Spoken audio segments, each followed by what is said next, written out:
નમસ્કાર, આપ જોઈ રહ્યા છો ઇન્ડિયા ન્યૂઝ ગુજરાત અને હું છું આપની સાથે કોમલ અગ્રવાલ। શરૂઆત કરી મહત્વના સમાચારોથી। આણંદની વાત કરવામાં આવે તો જિલ્લાના ઉમેરઠ વિધાનસભા બેઠક ઉપર ભાજપે ફરી એક વખત જીતનો ઝંડો લહેરાવ્યો છે। આ વખતે જીત માત્ર જીત નથી, પરંતુ રાજકીય વારસાનો મજબૂત પુનરાવર્તન છે।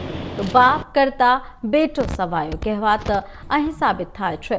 ગત ચૂંટણીમાં સ્વર્ગસ્થ ધારાસભ્ય ગોવિંદભાઈ પરમારે 26,717 મતોથી જીત મેળવી હતી, જ્યારે આ વખતે તેમના પુત્ર હર્ષદ પરમારે 30,700 મતોથી વિજય મેળવ્યો। પિતાનો રેકોર્ડ તોડી નાખ્યો છે। હર્ષદ પરમારે આ જીત પોતાના પિતાને સમર્પિત કરી છે। આ બીજી તરફ કોંગ્રેસના હારેલા ઉમેદવાર ભૃંગરાજસિંહ ચૌહાણે પરંપરાગત રીતે હારનું ઠીકરું ઈવીએમ ઉપર ફોડ્યું છે। આણંદ જિલ્લાનો ઉમેરઠ વિધાનસભા બેઠક એક વખત ફરી રાજકીય રીતે ચર્ચામાં આવી છે। વર્ષ 2022ની ચૂંટણીમાં અહીં 66.44% મતદાન નોંધાયું હતું અને ભાજપના ઉમેદવાર ગોવિંદભાઈ પરમારે 26,717 મતોથી ભવ્ય જીત મેળવી હતી। સારો લોગો આવે બેટા મારામાં। આજે જે ભારતીય જનતા પાર્ટીએ લોગો નીચા કરો, મારી પર જે ભરોસો જે મૂકેલો અને મને જે ટિકિટ આપેલી, આજે મારી જીત થઈ છે। પણ આ જીત મારી નથી, પણ ઉમરેઠ વિધાનસભાના સૌ મતદાર ભાઈઓ બહેનો આગેવાનો વડીલો, આ અમારા ઉમરેઠ વિધાનસભાના સૌ મતદારોની જીત છે। અને આ જીતને હું મારા સ્વર્ગીય પિતાશ્રી ગોવિંદભાઈ પરમારને શ્રદ્ધાંજલિ સ્વરૂપે હું સમર્પિત કરું છું। અને વધુમાં કે અમારું ભારતીય જનતા પાર્ટીનું જે સંગઠન જે છે આણંદ જિલ્લાનું, અને મારા વડીલ મારા બાપ જેને હું પિતા સમાન માનું છું, અમારા જિલ્લા ભાજપના પ્રમુખ એવા સંજયભાઈ પટેલ અને સાંસદ જીતેશભાઈ પટેલ, અમારા જિલ્લાના ધારાસભ્યશ્રીઓ યોગેશભાઈ પટેલ, વિપુલભાઈ પટેલ, મંત્રી શ્રી કમલેશભાઈ પટેલ અને કેબિનેટ મંત્રી રમણભાઈ સોલંકી, કમલેશભાઈ પટેલ વારાનું લોગો છે નીચો રાખને। અમારા આગેવાન એવા અમારા અહીંના ચૂંટણી ઇન્ચાર્જ એવા પ્રદીપસિંહ જાડેજા બાપુ, આ સૌનો જેટલાએ પણ મને મદદ કરી છે, જેટલાએ પણ ભારતીય જનતા પાર્ટીને ભેદ કરીને ખભે ખભો મિલાવીને જે આ મદદ કરી છે, એ બદલ હું સૌનો પહેલા તો હૃદયપૂર્વક આભાર વ્યક્ત કરું છું।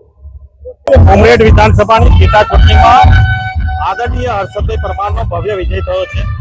ખરેખર જોઈએ તો આ પેટા ચૂંટણીમાં ખૂબ સારા મતોથી લગભગ 30,000 મતથી ભવ્ય વિજય થયો છે। આપણા પૂર્વ ગૃહમંત્રી આદરણીય પ્રદીપસિંહની જે વ્યૂહરચના હતી, ગામડાઓનો પ્રવાસ હતો, એક નવો જે જુસ્સો આપ્યો છે એમને ભારતીય જનતા પાર્ટીના કાર્યકર્તાઓને, અને બધો જ શ્રેય આપીશ તો મતદાતાઓ અને ભારતીય જનતા પાર્ટીના કાર્યકર્તાઓને।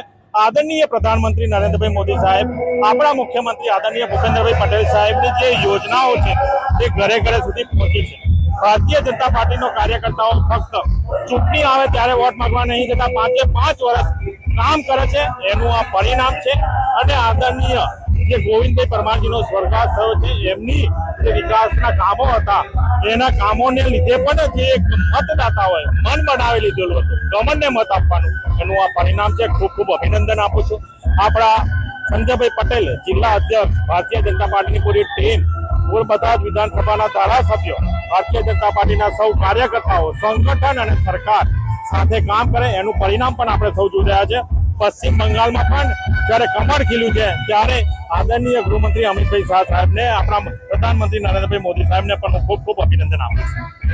વિધાનસભા ઉમરેઠ વિધાનસભા પેટા ચૂંટણી મતદાન થયા છે, તેમાં શું પરિણામ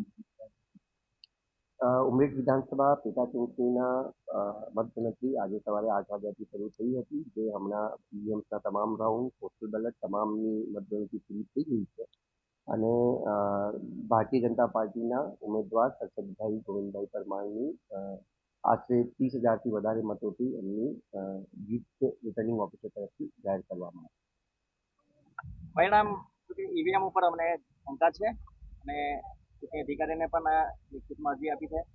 તમામ જે ઈવીએમ છે, ઈવીએમની અંદર 99% બેટરી બોલે છે। કન્ઝમ્પશન થયું હોય તો બેટરી કમસે કમ એક દિવસમાં ખાલી 1% ના હોય, અને એ માટે ચૂંટણી અધિકારીને લિખિતમાં અરજી પણ આપી છે। એટલે શંકા ઉપજાવે પરિણામ। મતદારોને શું કહેશો તે પ્રમાણે? મતદારોએ ઉત્સાહથી મતદાન પણ કર્યું। મતદારોએ જે ઉત્સાહથી મતદાન કર્યું એ ખરેખર કોંગ્રેસ તરફથી મતદાન હતું, પરંતુ આ ઈવીએમને કારણે અમને જે નુકસાન થયું છે એના માટે ભારતીય જનતા પાર્ટી આના માટે તમે શું તમે પદમાં પણ એની અરજી કરી છે અને સ્પોટ રહે પણ અમે કાર્યવાહી કરીશું. કારણ કે આ ઈવીએમમાં કંઈ ઘોટાળો 100% ઈવીએમમાં ઘોટાળો અમને એટલા માટે લાગે છે કે આજે બેટરી પર જ શંકા જાય છે કે 99% બેટરી બને જ કેવી રીતે. જો કન્ઝમ્પશન થયું હોય તો કમસે કમ 20% બેટરી વપરાઈ હોય એની જગ્યાએ 99% એક ઈવીએમમાં તો 100% બેટરી હોય. તો આ શું આપણે જે શંકા જાય છે.